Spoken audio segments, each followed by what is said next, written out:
Danai Gurira, welcome to the Daily Social Distancing Show. Thank you. Thanks for having me, Trevor. Now, Danai, there was something you did recently that really struck me on Instagram, and that was difficult conversations with my white friends. And you posted this video, I think it was 19 minutes long, where you talked to a white friend, and I believe this is something you're going to be doing going forward. It feels like some people have the opposite attitude. They're like, I'm tired of talking to white people, and you've gone, no, you know what? I'm going to have these difficult conversations with my white friends. And I love all of those words, difficult conversation, white friend specifically. Tell me why, what is the messaging behind this, and what are you hoping it will achieve? I've always had this desire. My first degree in college was around social psychology, and I was dealing with race. And I actually wanted to go into that issue in a more like professional way, because I always felt like we don't tend to have this conversation around how we dismantle racism in this country, which is around racial socialization. And often that is about whiteness, but we don't often see the work happening from our Caucasian brothers and sisters in the regards of how do we dismantle this issue from both sides. And so to me, it was very much about, I just was so tired of not seeing this conversation happening. And it just felt like it was something that we just miss having. So we then point out an individual versus looking at a system. And Right. that was the thing that really was like, I want to start really dismantling. How do I contribute to the dismantling process?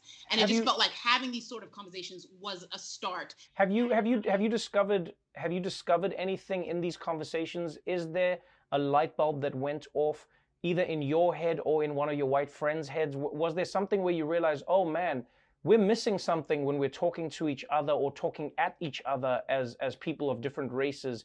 What was one of the realizations you may have come across in these conversations? I think the key thing was really about, what we did was, it was an exchange of that idea that often and that's why I think a lot of Black folk are like, work on it yourselves. It's because it's always the burden on Black people to explain and to say, this is what I go through, this is what I experience, and to have to relive and rehash things so that white people can come on board and understand that there's a problem. Right. And what I said, I wanted to do an inverse situation there, where actually I was putting the questions on him and and saying, take this labor and let's see you guys get to work in this area. And that was the sort of the shift. And I think it's also worthy of saying, it's not about condemnation. That's not the point, and it's not gonna get us to a place that we want to go, which is to heal and to transform. And so it's truly about actual like transformation, which can be a very shockingly unexpected experience. But yeah, that's kind of the thing. I want to continue to dig in this area with folks. I did do a talk. I've had a conversation with a dear friend of mine, Zach Quinto, and I'll be posting that soon. There's a lot of work that that comes with the aspects of white privilege and those sort of components that causes a disconnect when it comes to that conversation between Black people and white people, and causes it to be you're exaggerating or you're pulling a race card. And how do we get past that and just get into the real stuff so that we can start working towards the real work, which is changing policies in this country that work against Black people and people of color as a whole. You've been somebody who's always been an advocate for, social justice, who's always been an advocate for equality, whether it's been in the plays that you've written, the stories that you tell, the characters that you play, or even the work that you do. Love Our Girls is a very specific initiative that you've been passionate about. Tell me a little bit about it and why you've chosen to keep it going and what it means to you, especially during this time.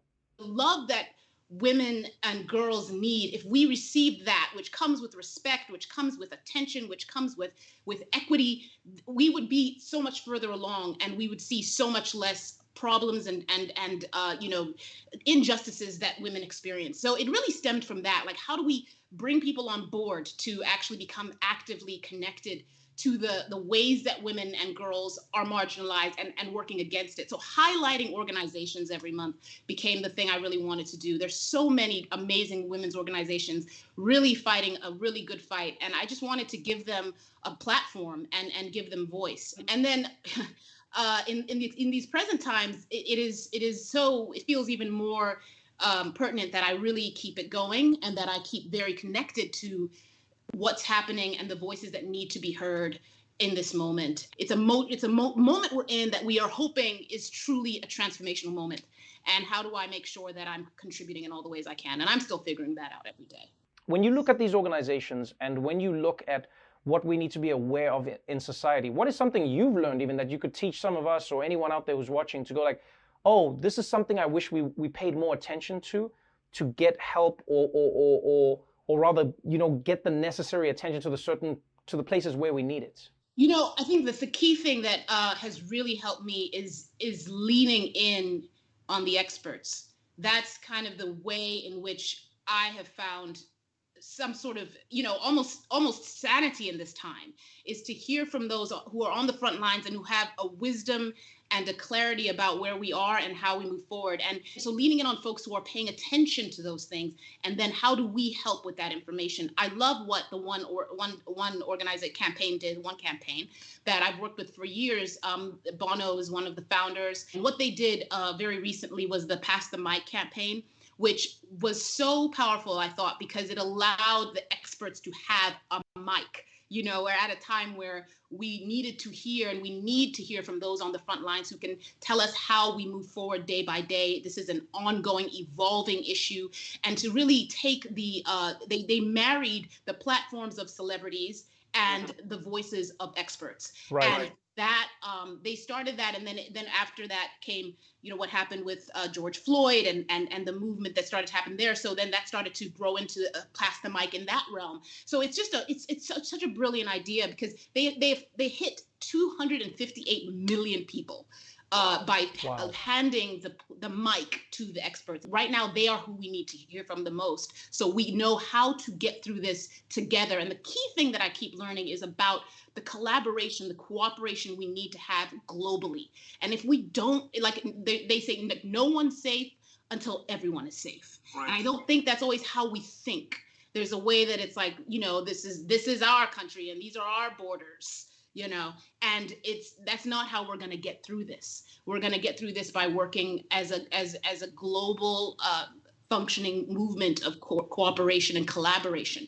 Hopefully next time we speak, we'll be talking about how, this was a moment in time and we can all live in Wakanda once again. So thank you so much for joining me, socially distanced on the show. I hope you have a great day.